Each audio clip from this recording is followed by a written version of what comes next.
Welcome to S9090 videos. అన్నిటికీ మీ గురువు గారే ఆదర్శం అంటావు కదా.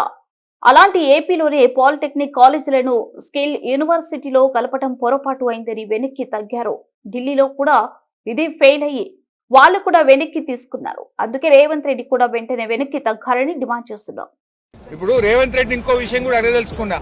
ప్రతిదానికి ఆంధ్రప్రదేశ్ ఆదర్శం, మీ గురువు గారే ఆదర్శం అంటావు కదా. ఆ ఆంధ్రప్రదేశ్ లోనే పాలిటెక్నిక్ లను స్కిల్ యూనివర్సిటీలో కలిపి పొరపాటైందని, పిల్లల భవిష్యత్తు దెబ్బతింటదని నాలుక గర్చుకొని ఇప్పుడు ఆ పాలిటెక్నిక్ లను తిరిగి స్కిల్ యూనివర్సిటీ నుంచి హైయర్ ఎడ్యుకేషన్ లో కలపడం జరిగింది. వాపస్ తెచ్చుకున్నారు. మరి మీ గురువు గారు నీ ఆదర్శంగా ఉండే ఆంధ్రప్రదేశ్ వెనక్కు తీసుకుంది కదా, నువ్వు కూడా వెంటనే వెనక్కు తీసుకోవాలని చెప్పి మేము డిమాండ్ చేస్తా ఉన్నాం. ఢిల్లీలో కూడా ఇది ఫెయిల్ అయింది. ఢిల్లీలో కూడా పాలిటెక్నిక్ లను స్కిల్ యూనివర్సిటీలో కలిపితే అక్కడ కూడా ఫెయిల్ అయి ఢిల్లీ ప్రభుత్వం కూడా వెనక్కు తీసుకున్నది. మరి ఢిల్లీలో ఫెయిల్ అయింది, ఆంధ్రప్రదేశ్ లో ఫెయిల్ అయినాక ఇక్కడ ఎందుకు చేస్తున్నావు? ఇప్పుడు ఇలా స్కిల్ యూనివర్సిటీలో కలపడం అంటేనే ప్రైవేట్ లో కలపడం. ఇవాళ రేవంత్ రెడ్డి నేను కోరేది ఒక్కటే, అనవసరంగా పాలిటెక్నిక్ విద్యను ప్రైవేట్ పరం చేయొద్దు.